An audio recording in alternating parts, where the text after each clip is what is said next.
What's good, y'all? It's ElijahBoyy. Let me talk to you. Monday Night Raw review.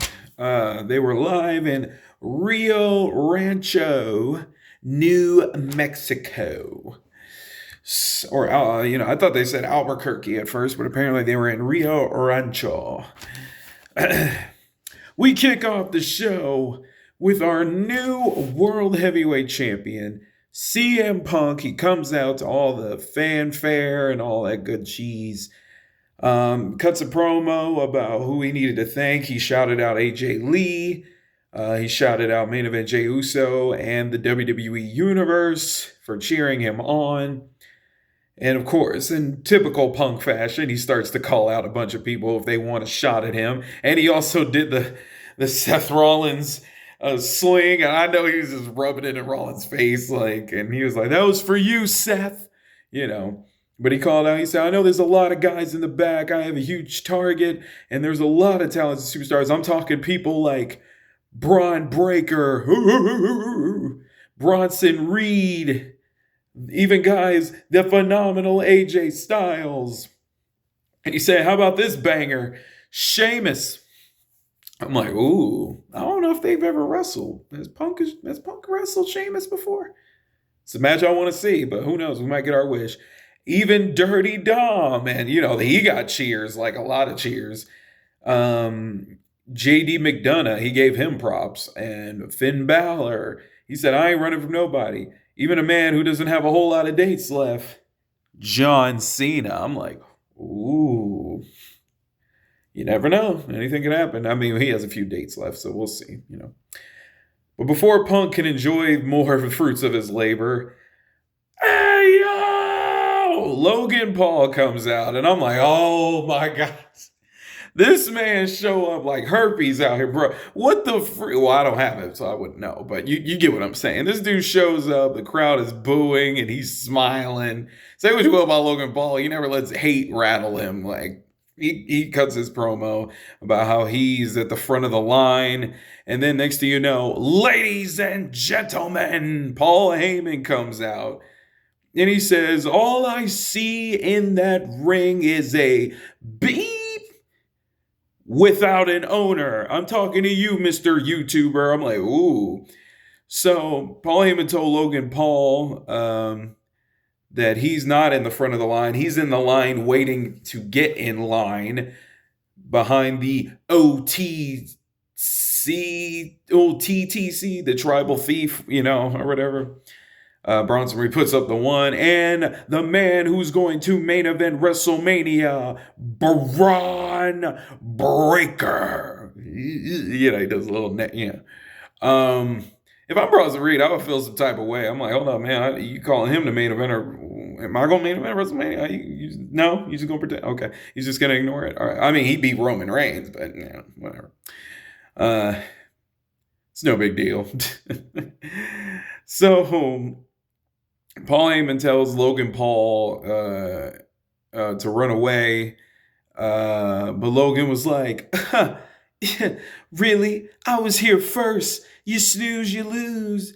Y'all should skedaddle," whatever. And then Braun Breaker grabs the mic and fans start barking again. And he threatens and Punk and Logan. He said, "You see, not all men are created equal." And I ain't say that, but no. He said basically, "If y'all don't get out of my ring, I'm going to beat the both of you." And all that other stuff. Threatens both of them. And so Logan Paul, is looking around, and then CM Punk walks up. A fight's about to break out. So you have to decide where you're going to go. If you're not going to fight, get out the ring. So Logan Paul was like, "I'm out of here." Tries to get out, basically. And Braun Breaker and Bronson Reed stand in his way. He's like, "I'm just going to go to catering because I heard they got Subway back there. So I'm going to go ahead and, give me a meatball marinara or turkey and cheese." And Braun was like, "Oh, you like turkey and cheese? Oh, really? Yeah. Oh, okay. Well, hey, if you want to get a sub, by all means, don't let me stop you. You know what I mean? You want to go get that sub?" "Yeah, I just want to go get the sub. because I heard it's very good. Oh, okay, good. Okay, all right, go ahead. You know what? Go ahead, kind sir. Go ahead, kind sir. And Logan tries to leave. Man, sit down. You ain't getting no sub. And Logan hit his head off of the jumbotron, the ringtron, whatever, aprontron, megatron. I don't know what that thing's called. The LAD board, I think is the term. And then both Braun Breaker and Bronson Reed go in the ring and start to jump CM Punk. And then Logan Paul is on the outside of the ring, and he's just like, he's like conflicted on whether or not to get in the ring and help. So he rushes back into the ring. It's to surprise of many. Logan Paul actually jumps into the ring and starts, meet to the, to both members of the Vision. Then they started beating him up, and Bronson Reed hit him with a splash. And when that happened, CM Punk gets back into the ring with a steel chair and was able to fend them off. So I was like, whoa, they're turning Logan Paul babyface? I mean, I was interested to see how that would go. I mean, is it possible? I don't know. Next, the first match of the night, Nikki Bella teams with Stephanie Vaquer versus the Judgment Day's Raquel Rodriguez and Roxanne Perez. And of course, she had to hit the classic move. Booker T wasn't around, so I did it for him. She hit her with that,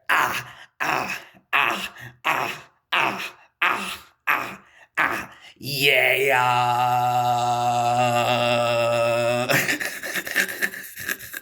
My God. Booker T is too funny, bro. But unfortunately, it ended with Roxanne Perez hitting Pop Rocks, which is a hilarious name for a finisher, on Nikki Bella. So Raquel, Roxanne were able to pick up the win. Next, we go backstage. CM Punk and Jey Uso. Main event, Jey Uso shows up to Punk and said, you know what? I got your back against the Vision. You know what I'm saying? If you need help. Which confused me. I was expecting Logan Paul to be the one to offer to back him up, Punk, but that didn't happen. Main event Jay showed up instead, and basically said he was going to team up with CM Punk to take on the Vision later. Next match, Penta versus El Grande Americano. I'm tired of this. Man. Yeah, they getting on my nerves now with this Grande Americano crap. I'm getting irritated. On the other company, I have to deal with Speedball, but now here I got to deal with El Grande Americano. Like, what is this? Whose bright idea was this? This is some Vince McMahon garbage that I'm looking at here. It's annoying. And I know it's Ludwig Kaiser. Everybody knows it's Ludwig Kaiser, who's already good enough on his own, and he's dressed like a Mexican Power Ranger stripper. Like, what is this? Y'all getting on my nerves with this. Especially when Chad Gable was doing it, y'all was getting on my nerves. It's getting old now, and I'm annoyed. I'm angry. Penta hit the destroyer on him. I'm like, whatever. All right, let me move on. Sorry about that. I apologize. I don't mean to get angry, but I'm just a little irritated. Just a little irritated. Moving on. Dirty Dom came out, cheered like crazy, bro. To think he used to get booed nonstop for years. Now people love him, bro. He need new haters because the old haters are starting to like him. And I can understand why. He's cool. Unfortunately, he's reached that status. He's cheating in more ways than one. His roster is more impressive than the wrestling WWE roster out here. This man got huzz. He's my hero. I hate to say it. He's my hero. Anyway, moving on. He comes out to the ring and says he's the greatest Intercontinental Champion of all time. They cheer him. He said, I'm the king of the luchadors. And then we hear music. Booyaka, booyaka. 6-1, now. Booyaka, booyaka.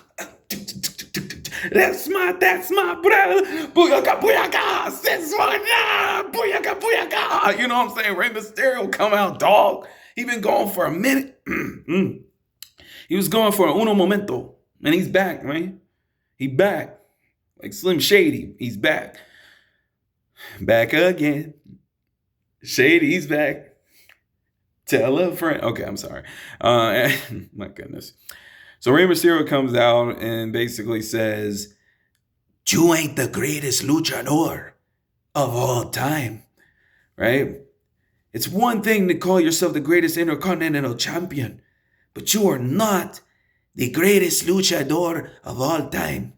What about men like El Santo, Blue Demon, Eddie Guerrero?" Big cheers, bro. I love that Eddie's still getting all this love even years later. That shows how big of an impact he had, bro. Or still has it. And Dirty Dom was like, "Keep my father's name out your mouth." And I was like, ooh. Dom said I'm better than El Santo. I'm better than Blue Demon. I'm better than Eddie Guerrero. And that's when the whole crowd was like, "Whoa, partner.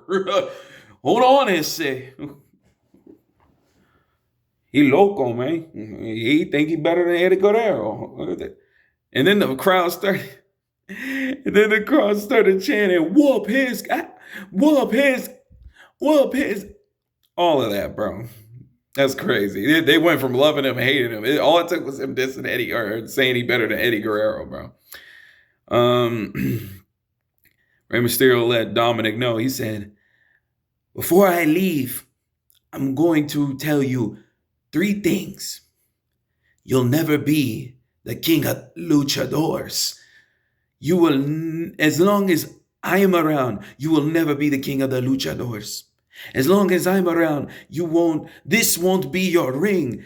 As long as I'm around, you'll never be the greatest Mysterio." And then Dirty Dom went for a cheap shot. They have a little brawl. Stereo hits the 619, goes for the splash, but Dirty Dom runs away at the last second. So we're back, y'all. Rey Mysterio versus Dirty Dom is probably down the road. Can't wait to see it. Well, if, ESPN and all that. No, they get a VPN. Anyways, moving on later in the show, Becky Lynch interrupts the commentators talking, and she cuts a promo about Maxine, and New Mexico was booing her. And she says, "The only thing your town's famous for is being on a TV show about how much meth you smoke," or whatever she said. And a Breaking Bad reference, I presume, which is pretty hilarious.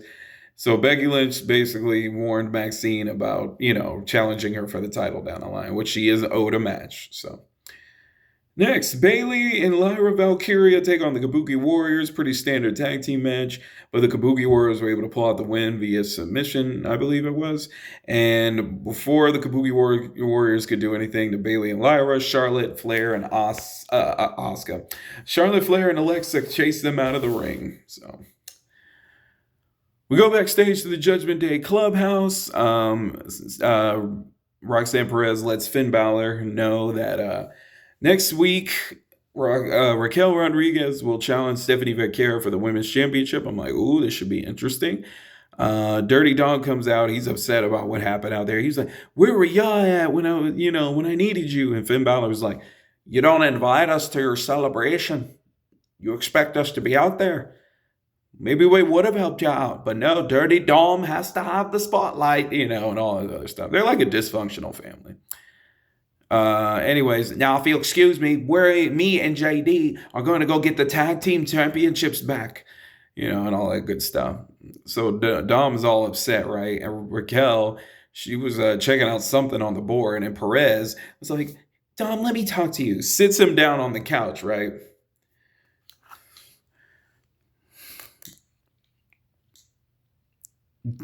"You think I ain't hip to what you're trying to do, Perez?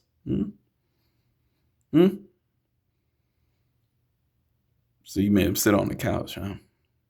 You could have just talked to him standing up, but you wanted him on the couch." And to all the real men out here, y'all know what happens when women try to sit on the couch with you. You know what I'm saying? Y'all know what time it is. Getting down and dirty, eh, Dom? See, you pretending like you don't know what's going on. You acting like you oblivious, playboy. And we all know if a woman tells you to sit down on the couch next to her, you just got to go with the flow, man. About to be Monday Night Raw for real, if you know what I mean.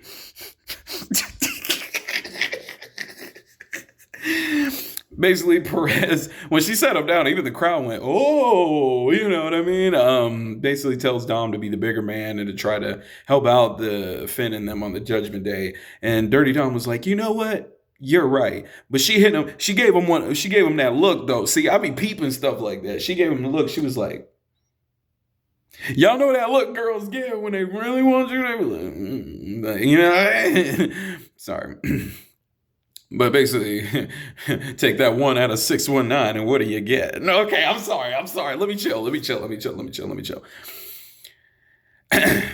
So we go to the World Tag Team title match. AJ Styles and Dragon Lee defend against the Judgment Day's Finn Balor and JD McDonough. AJ Styles and Dragon Lee were able to pick up the win after various interference from Sheamus and Dirty Dom, who basically kept screwing it all up. And AJ Styles was able to hit the Styles Clash for the win. So we go to backstage. Nikki Bella apologizes to Stephanie Vaquer, saying that she thought she could hang with today's crop of talent, but she doesn't think so. And Stephanie was like, you shouldn't be apologizing. You're amazing. You paved the way for women like me. I ain't gonna lie, it was hard to hear her over the crowd. They started like cheering really loudly, and her accent, her not her accent, but obviously she's trying to learn, English to the best of her ability at this stage. But honestly, it was very hard to hear her. But I'm sure she'll improve over time. We all love Stephanie Vaquer, and I love that accent. I don't care. Moving on. So, the Cena tournament. Adam Pearce made the announcement. All the names were drawn at random. The matches that will take place. Rusev versus Damian Priest. Ooh. Sheamus will take on Shinsuke Nakamura. That's definitely going to be a banger. I know that much. And then we get to the main event. CM Punk teams with Jey Uso versus Division. Pretty standard tag match, nothing really different. But it ended in a double countout. Brawl was ensuing, and then Logan Paul shows up to back up CM Punk, or so we thought. He pulls out these brass knucks, teases that he's going to hit Bronson Reed and Braun Breaker, and then he knocked out CM Punk, which I kind of saw coming. It would have been interesting to see how they would have made him a good guy, but I wasn't sure how that was going to play out. I don't know if this means he'll join the Vision per se. We'll see what happens in the coming weeks. So this is a pretty standard episode of Raw. Nothing too crazy. I'm curious to see where they go from here. Let me know what you guys thought of the show. Please like and subscribe if you enjoyed, and I will see you all next time. Woo!